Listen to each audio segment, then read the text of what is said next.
So this is the stance I take with homeless people. I don't give homeless people money. I don't feel sorry for homeless people. 99.9% of them, they need to be held accountable for their life circumstances. There's only a 1% of homeless people, something mad happened to them, and that's the reason why they're homeless. And at the same time, you think to yourself, well, why couldn't they just go and get help? But you know what? I'll just give that 1% that pass for argument's sake, because the all police is going to try to come for man, innit? Cool. The 99.9% of people that you see homeless, they put themselves in that position. I don't know if it's a drug addiction, alcohol addiction, some stupid ass addiction, but they are the reason why they're in that situation. If you look back through all of their timeline, all of their stories, and that, somewhere they have made a major error, and that's why they're out there on the streets. Like I said, I don't give money to the homeless. But what I have done in the past is I have bought a few homeless people like food and that. Because you know, like some people will stand around begging people for money and that. I don't give them money. So anyway, barbershops in Tottenham. Big up man like John Barber. I remember one time I was sitting outside the barbershop waiting for my haircut. And around that area, there's a lot of like junkies and that. Get me? They're always trying to hustle and that. Yo, you want to buy this kettle? Yo, you want to buy some men's perfume from Poundland and that. So anyway, I saw this guy. This was about 3 months ago. He was standing outside the barber shop and he was asking people for money. So I just thought, oh, crackhead, whatever, innit? Homeless guy, whatever, innit? Boom. So anyway, he asked me for money. I told him no. But then I clocked. I don't know what it was, but I realized that guy is not a homeless guy. He's not like a crackhead, like he's got mental issues and that. Now he might be homeless because of that, but what I'm saying is he has underlying issues. The majority of these people who are homeless, 99.9% of them, there's nothing wrong with them. They're just fools, yeah? But I clocked, this guy, he has mental issues. I don't know, there was something about him, innit? I just clocked, yeah, he's not right in his head. He's not a crackhead and he's not a guy that's just made bad life decisions and that. He's got mental issues. But he'd bust out by the time I clocked. I was like, you know what? Next time I see him, I'm not going to give him no money. I'm going to go and buy him some food. Because you're asking for money for food, yeah? That's what some of these people do to lie. They, oh, you got money, I'm hungry and that. And you say, oh, do you want to go buy some food? No, it's all right, just give me the money. They don't want the money. Yeah, they don't want the food, so they want the money to go and buy drugs and that.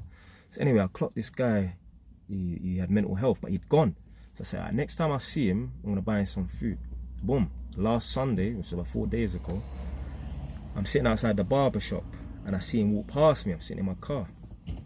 So anyway, he's standing outside the barber shop again, just hanging about and that. This guy was there for like half an hour, 45 minutes. I'd gone B&M, which is around the corner, and come back. This guy's still there. So he was there for like a total of 45 minutes, just hanging about, asking people for money. So anyway, I got out of my car and I was walking towards him. And he looked me in my eye. I gave him that nod. And then he said, oh, you got any money? I said, I ain't giving you no money, but if you want, I'll buy you some food. He's like, yeah, cool. So near my barber shop, there's this, what's the fucking, anyway, it doesn't matter about the chicken and chip shop. I can't remember what his name is. Is it Joe's or something like that? Anyway, I went over there and bought him like one piece of chicken and chips.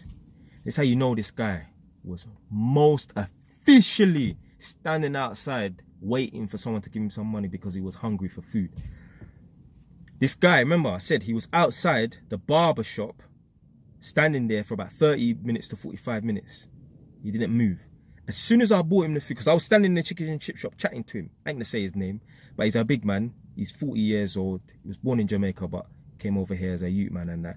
Telling me that he went DNK, which is St. David's and St. Catherine's. It's basically, the school now is called Greg City in Hornsey. So, get me? I was chatting to him and that. Cool.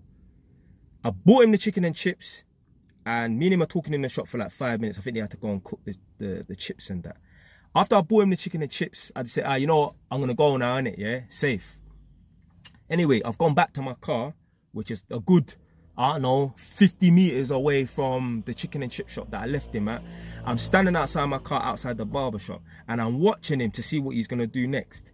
This guy literally left the shop and went about his business to go and eat his food. He was literally standing outside that shop, outside the barber shop, waiting for someone to give him some money so that he can go and get some food. Because he didn't carry on standing there. He could have sat down in the chicken and chip shop as well and ate his food. Nah, that just showed me that my man was hungry, you know. So I thought, you know what?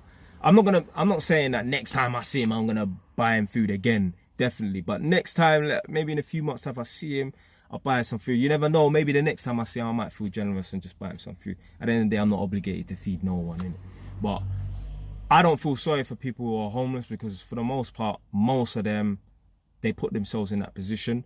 But there are a few small minority of people in that they have got mental health issues in that. So I do have remorse for them, because at the end of the day, if your brain does not function properly, yeah, your brain is wired backwards, signals don't get sent over and that, what the fuck can you do? But most of you lot, 99.9% of you lot watching this right now, the fact that you've even made it this far means you have a good attention span. That don't affect you, yeah? You're not susceptible to that. I don't give a fuck. Oh, you might think you got issues, and you ain't got no issues. Oh, I'm depressed. Oh, I lost my job. Oh, my girlfriend broke up. But you ain't got no issues, fam. Trust me, there's people out here with some real issues and that. So I don't feel sorry for these people who are homeless and that. I believe they put themselves in that position, and that's why they're in that situation. So anyway, man, that's it for today, man. Stay wise. Done now.